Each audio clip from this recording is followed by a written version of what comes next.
Hey horror fans, welcome back to Room 237, coming at you with another Golden Age 1930s horror film. And this time I'm doing 1934's The Black Cat. Showing it to you on that because it is part of this Karloff and Lugosi 4 movie collection. Comes with The Black Cat, The Raven, The Invisible Ray, and Black Friday. So, of the 8 movies they did together, it's got the 4 major ones, other than, I guess the franchise ones, like Son of Frankenstein and such. All, they're more highly acclaimed ones. I picked this up for $9, and the same place I got it at had the Blu-ray. It's different packaging, but it's the same 4 movies, $50. So I was like, yeah, definitely picking this up. Plus, being a huge fan of Karloff and Lugosi in this era of horror, especially the early 30s, like when they both started exploding, I had to fucking have it. So this review is on The Black Cat. And The Black Cat was the first of their collaborations together. And what's really neat about this film is that it is widely considered to be the first of the psychological horror genre. Because prior to 1934, it was monsters, gothic settings, not as often, but like killers, stuff like that, really upfront, direct horror. It had never been done with like human beings and being built on atmosphere, tension, mood, etc.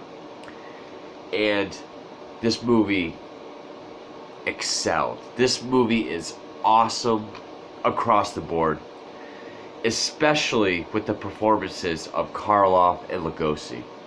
Because even though they've done 8 films together, you would think they would have had a good working relationship only on camera. I mean, it's pretty well known that these guys did not get along together. And it can be attributed to many different things. I mean,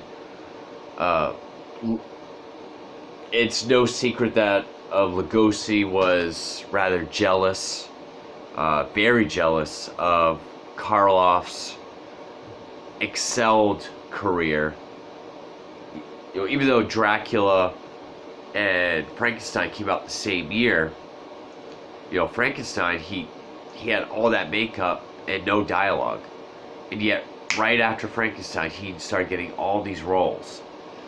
Lugosi was kind of typecast as Dracula, or Dracula type characters like White Zombie in 32. Because Lugosi said no to Frankenstein because he didn't want a bunch of makeup and he didn't want to be unrecognizable and have no dialogue. Karloff was a starving actor. He was happy to do it, and Karloff became the major star. Even if Lugosi was the main star of the film, Karloff always got top billing. That pissed off Bela, so. But that animosity, even on this cover alone, the way they're looking at each other, that animosity helped the performances, especially in a film like this, where,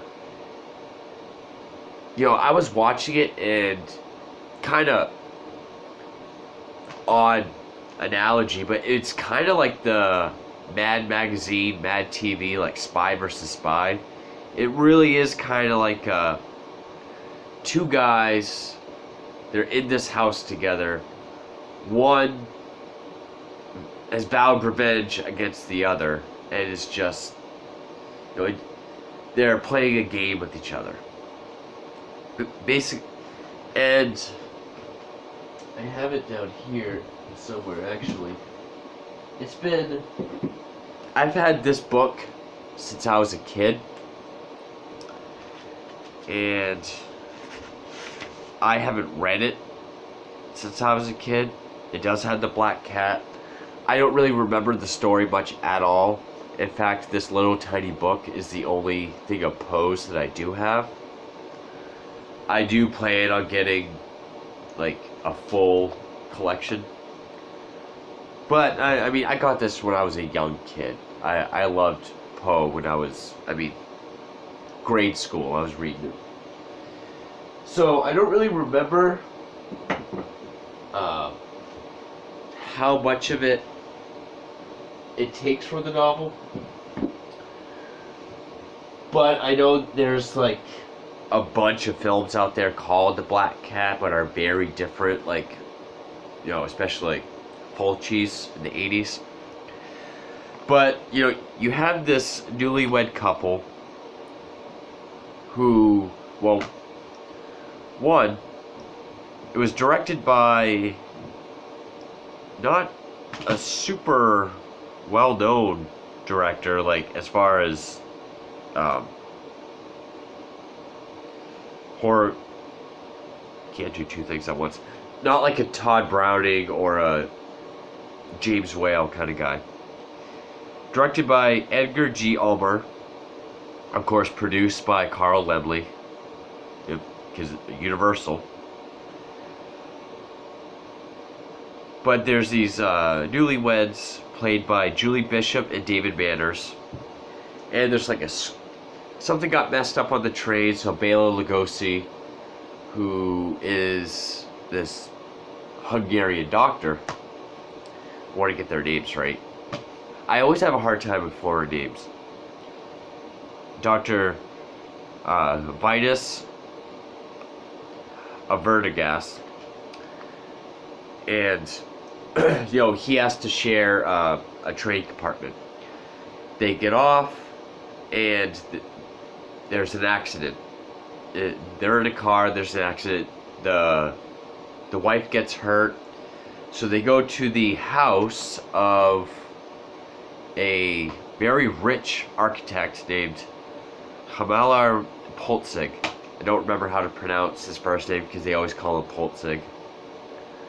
And in this, he was only billed as Karloff. Like, Bela Lugosi had his full name. Karloff, he was just billed as Karloff. And you find out that his house, Karloff's house, was a fort during World War I that both Lugosi and Karloff were part of.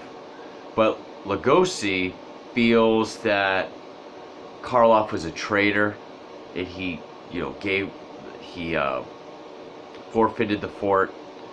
And after the war, Lugosi spent 15 years in a prison, and therefore he hasn't seen his wife, he hasn't seen his daughter.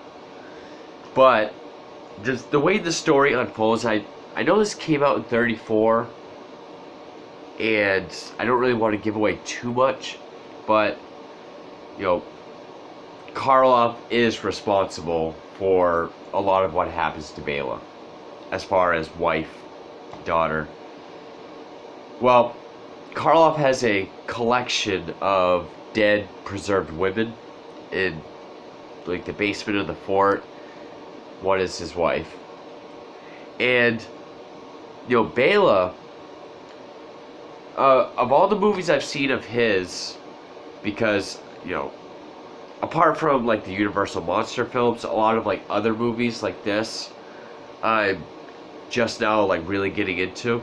I've loved Universal monster films my whole life, but I've always been buying slashers and 80s and stuff like that. I've just now been getting into other parts of the Golden Age, and Bela really plays a good victim. Bela can do emotion in this. When he realizes his wife is killed, or dead at least, and not buried but preserved like a sick trophy. And Karloff is, he has this gaze and just this way of talking, and I don't know why, but when I'm watching it, just the things he would do with his eyes and his eyebrows a lot, I just kept thinking if there was ever a movie about Karloff, they should. I was thinking like a Michael C. Hall, Dexter should play him. Probably an unpopular opinion, but. And just the whole movie is how these two are just plotting. You know, Lugosi's plotting the revenge. Karloff is plotting. You know, he wants to take the newlywed wife, sacrifice her to his satanic cult. And what this movie is mostly known for, which is at the end, and it's sort of one of those things that, when even if you research the film, you look it up, it's gonna tell you there's skidding. Even for 1934, like, there is skidding in this. It's not long, and you don't see it. It's mostly done through implication. Like, you know, like hands writhing, and shadows, and, you know, screaming. Not, you know, not screaming for the person being skinned, but like someone seeing it, looking away and screaming. But even for how short it is and how implied it is, it's still pretty effective. Like, this movie does do great at building mood, building tension. I thought the music was great. You know, you get that, the Tchaikovsky's Romeo and Juliet love theme, which you've heard thousands of times. The only thing that comes to my head is like The Sims, when you kiss someone, like that music. That's sort of the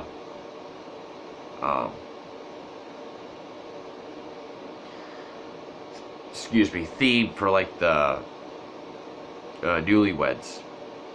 And I always forget the name of this, so bear with me. I had it, I wasn't going to forget it.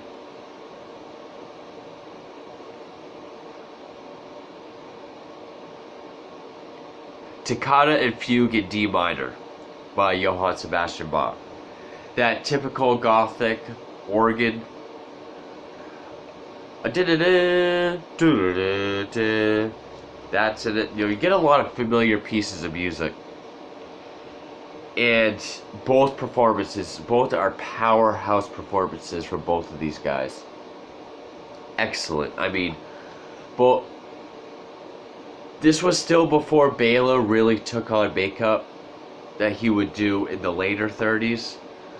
But, you know, Bela is human. Karloff is, you know, no makeup. He has his hair and his eyebrows done up a little bit. But, you know, you really have these two just amazing performances.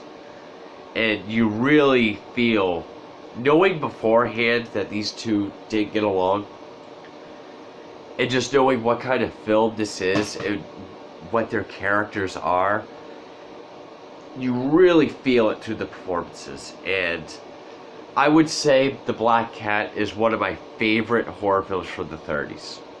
Hands down.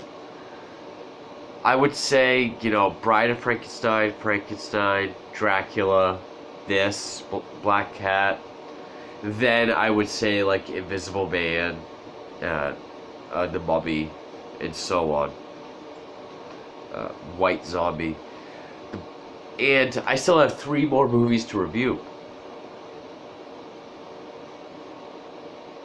Which, I will say, I haven't seen. I saw The Black Cat. I saw parts of it forever ago. Like, so much I didn't even really remember it. But I haven't seen the rest of these. Because, like I said, I really only knew, like, the monster films. Now I'm finally getting into, you know, the other classics. So next I'm going to do The Raven. Why not do 2 Poe films back to back? I know I did go fully in depth with the story, but is because I feel like there's more to it than the story. Like, it's the performances, it's the mood, it's the atmosphere. It's really one of those movies. It is a cat and mouse between the two. And I mean, if you're wondering, well, what's the deal with the black cat? Bela Lugosi has a strong fear of black cats, so Karloff's got a couple. And he kind of uses that as like his, like badge of safety, I guess. But the Black Cat, superb movie. Fantastic performances by both. Two of the greatest horror actors, definitely of the decade, in one of their finest roles. The Black Cat, 1934, loved it. Thank you for watching.